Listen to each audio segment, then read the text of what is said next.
Pagoo, Chapter 12. Hermit House from an Ancient Jungle. Sad Pagoo was right back where he started.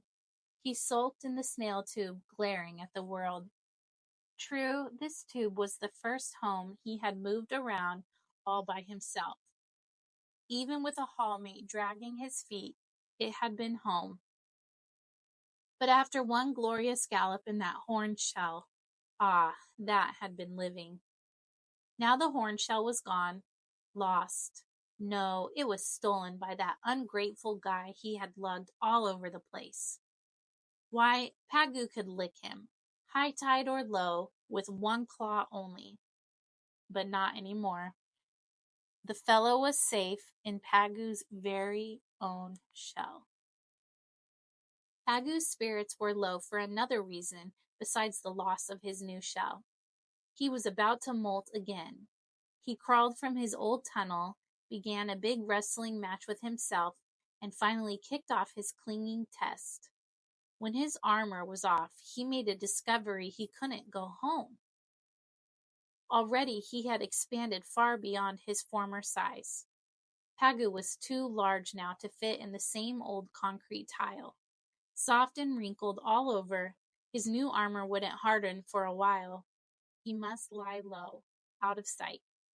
He scuttled up a rock and hid in the crack of a ledge. Of late, Pagoo's life had been held down to the tide pool floors by the bulk of the snail tube and the weight of his hallmate. For a long time he had not explored the spaces above. While in the horned shell, he had galloped about too rapidly to see much of the scenery. Waiting here in the crack, Pagoo met some new creatures. He had thought all the bumps on the rocks were limpets, but now he noticed one that was different. This chitin slid on its foot like a limpet, but its hard shell was shingled in 8 sections. Pagoo saw a chitin that a starfish had pulled from a rock and then for some starry reason had left behind.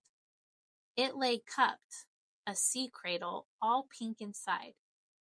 Pagoo scuttled forward to see better, but the chitin rolled into a ball and rocked in the waves.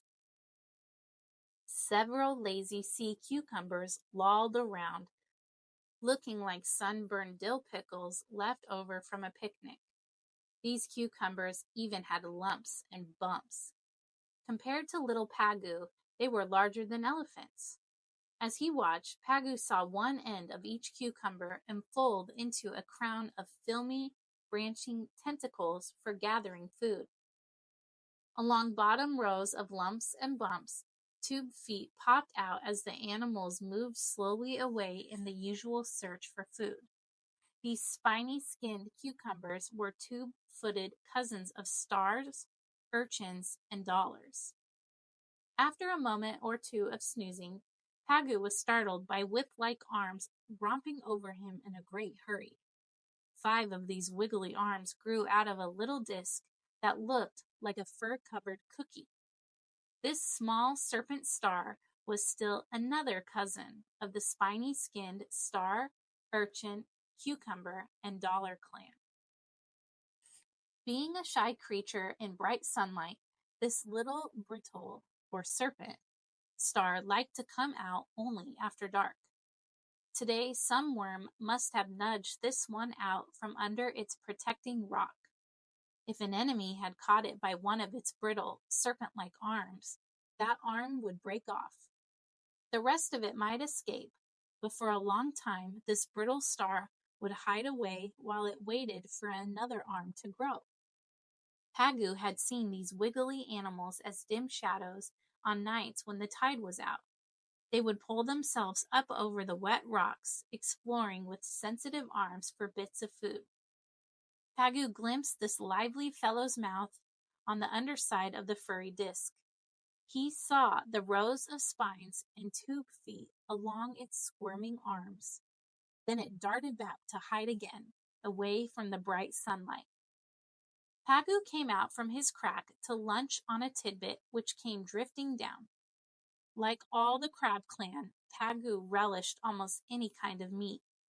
But he could never know that, along with brittle stars, cucumbers, snails, and others, he was part of the cleanup squad of Tide Pool Town. Pagoo returned to the safety of his crack at the edge of the rocky ledge. Not far below him, a flowery garden was unfolding as he watched. He looked down into flowers that were not flowers. They, too, were animals with petal-like tentacles spread to capture food. They glowed in the water, lavender pink and green. They had lived here for a very long time. These sea anemones had imitated flowers in this place for 100, 2, or even more than 300 years. With few enemies, they seemed able to live forever. These animal flowers are greedy for all kinds of fleshy foods. Hermits are quick enough to race across spread out petals and escape. Pagoo could not remember, but 2 large hermit boxers had once dragged him safely across one of these traps. Now he saw a fat snail feeding on a strand of kelp below him, and a hermit crab stumbling over the rock behind the snail. The hermit slipped, clutching the snail for balance. Then hermit and snail, wearing the same kind of shell, tumbled down together into an open anemone. The hermit leaped up and danced away, but he had to hurry. Already stinging tentacle petals were curving upward, and he had to break through them like a pig crashing a green picket fence. The snail was doomed. It was frightened by its fall, and snail-like hugged itself into its shell for protection. Flowery petals folded over it, as though the anemone had pulled a drawstring. All tentacles disappeared inward. This animal had gulped the snail and was a bright flower no longer. Now it was nothing but a muddy-looking bulge with a dimple at the center to show where the snail had gone. The anemone has a powerful tenderizer which can digest most snails, but it does not harm the shells. As Pagoo watched, he saw another anemone tossing out a shell after the snail inside it had been digested. That puckered anemone, an untidy blob, now unfolded into a delicate blossom. As the lavender pink petals uncurled, Pagoo saw the empty shell roll out clean and shiny and drop to the tide pool floor. Once again, as it had through uncounted years, an anemone animal, with no urge to help anyone but its own hungry self, had made a new home ready for some hermit crab. This time, that hermit might be Pagoo.